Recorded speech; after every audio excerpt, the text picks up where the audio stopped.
कांग्रेस के 15 विधायक पटना के लिए रवाना हो गए हैं। विशेष विमान से हैदराबाद से ये सभी विधायक रवाना हुए हैं। तेजस्वी आवास पर ये सभी विधायक पहुंचेंगे। आज रात तेजस्वी यादव के आवास पर ही ये विधायक रुकेंगे। खबर यह है कि बीजेपी के विधायक भी पटना के लिए रवाना हो गए हैं।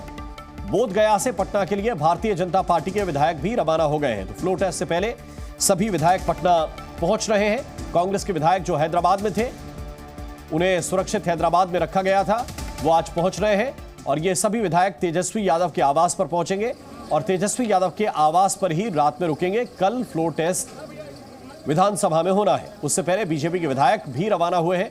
बोध गया में थे और बोध गया से अब ये सभी विधायक पटना के लिए रवाना हो गए हैं। तो 3 तस्वीरें इस वक्त आपके सामने हैं, जरा ये देखिए। जेडीयू विधायकों की भी आज शाम को बैठक होने वाली है। नीतीश कुमार भी इस बैठक में शामिल होंगे। तेजस्वी के आवास पर विधायकों के साथ बैठक हुई है और कांग्रेस के विधायक भी पटना रवाना हो गए हैं। ये हैदराबाद में रुके हुए थे।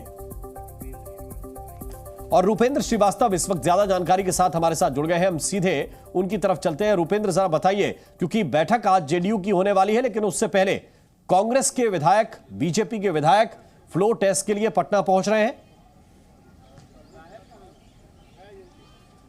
देखिए, कांग्रेस के विधायक की बात की जाए तो कांग्रेस के विधायक विशेष विमान से हैदराबाद से सीधे वो पटना के लिए रवाना हो गए हैं। 6 बजे के करीब में वो पटना एयरपोर्ट पहुंचेंगे और वहां से सीधे तेजस्वी यादव के आवास जो है मेरे पीछे जो है वहाँ पर वो पहुँचेंगे और रात उनकी आज यहीं गुजरेगी और यहाँ से सीधे फ्लोर टेस्ट के लिए वो विधानसभा जाएंगे। वहीं बीजेपी की बात कर रहे हैं तो बीजेपी के जो गया में जो विधायक थे, प्रशिक्षण शिविर था, तो वहाँ से तमाम विधायक को वॉल्वो बस से लाया जा रहा है और वो जो है सीधे पटना पहुँचेंगे।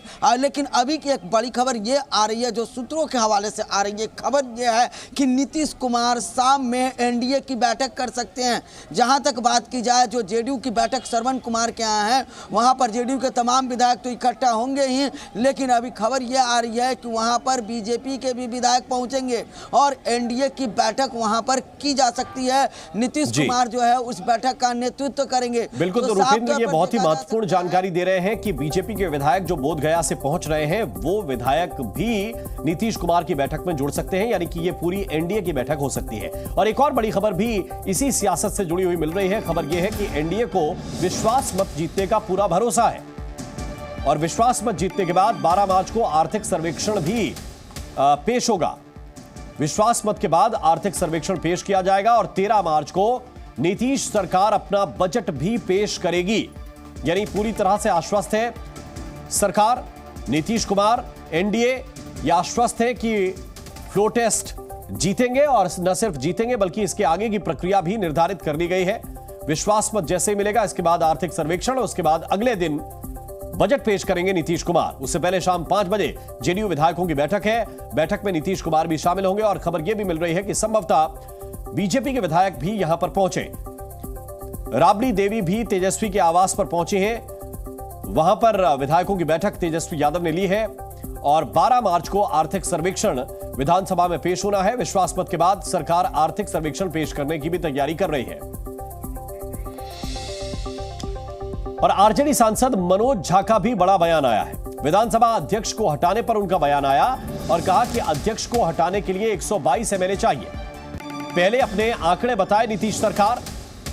मनोज झा ने कहा है कि अगर स्पीकर को हटाना है, विधानसभा अध्यक्ष को हटाना है, तो फिर अपने आंकड़े बताने चाहिए। मैं आपको चाहूंगा आपके माध्यम से कि तमाम स्टेक होल्डर्स जो कल से इस विधायी महत्वपूर्ण पहलू पर फैसला लेंगे, चाहे कोई हो, स्पीकर साहब हों, सीएम साहब हों, उनके एडवाइजर्स हों, वो ये दोनों फैसले पढ़ें। उस फैसले को मैं सबसे पहले अरुणाचल में बताता हूं कि स्पीकर को हटाने के लिए कितनी संख्या चाहिए।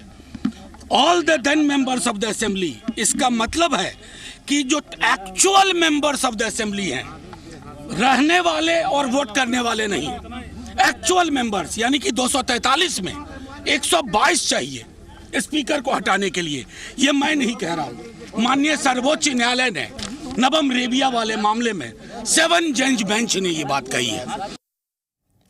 और उधर जेडीयू महासचिव केसी त्यागी का कहना है कि बिहार में डबल इंजन की सरकार है, विरोधी खेमे में खलबली मची हुई है, लेकिन फ्लोर टेस्ट में जीत नीतीश सरकार की ही होगी। हमारे साथ बात करने के लिए केसी त्यागी जी हैं। सर, बड़ेबंदी देखने को मिल रही है बिहार में, कोई अपने आवास पे रखा हुआ है तो कोई अपने विधायकों को लेकर के और हैदराबाद गया हुआ है, और ये फ्लोर टेस्ट के पहले। जब से वहाँ पे डबल इंजन की सरकार अस्तित्व में आई है, उसके बाद से विरोधी खेमे में बहुत खलबली है। कांग्रेस पार्टी ने अपने सभी विधायकों को हैदराबाद भेज दिया है, जो एक शान शौकत वाले 5 सितारा होटल में रह रहे हैं। उधर आरजेडी ने भयभीत होकर के सभी को अपने नेता के मकान पर आमंत्रित करके उनको वहीं कैद कर लिया है, और वहाँ पर डर और भय का आतंक का दौर है। हमें उम्मीद है कि 12 तारीख को होने वाले शक्ति परीक्षण में जो एनडीए की सरकार है वो बहुमत साबित करेगी और विरोधियों के हौसले पस्त होंगे। लेकिन कहा जा रहा है कि कहीं आपकी भी पार्टी में टूट का भी एक असर दिख रहा है कि फ्लोर टेस्ट के पहले कहीं सीधे हमारी पार्टी के बारे में निरंतर प्रचार होता रहता है जब भी कोई इस तरह का घटनाक्रम होता है, लेकिन पिछले 25 वर्षों में जब से समता पार्टी या जनता दल यू एग्जिस्टेंस में आया है, ना किसी विधायक ने ना किसी सांसद ने दल परिवर्तन किया है। और हमारे साथ रूपेंद्र लगातार बने हुए, एक बार फिर से हम उनकी तरफ चल रहे हैं। रूपेंद्र, बहुत ही नेक टू नेक मामला बिहार में है इस वक्त की सीटों के लिहाज से, और शायद इसीलिए चाहे मनोज झा हो या केसी त्यागी हो, अपने अपने दावे कर रहे हैं कि सबके पास नंबर हैं। देखिए, दावे तो किए जा रहे हैं कि सबके पास नंबर हैं, लेकिन उसमें एक खेल जो है वो है, और अपने दर्शकों को तमाम चीज़ें जो हम विस्तार रूप से बता रहे हैं, क्योंकि 128 संख्या एनडीए के पास है, 114 संख्या जो है वो आपको महागठबंधन के पास है, और एक विधायक वो वैसी है कि जो विधायक हैं उनको मिला दिया जाए तो 115 विधायक होते हैं महागठबंधन के पास।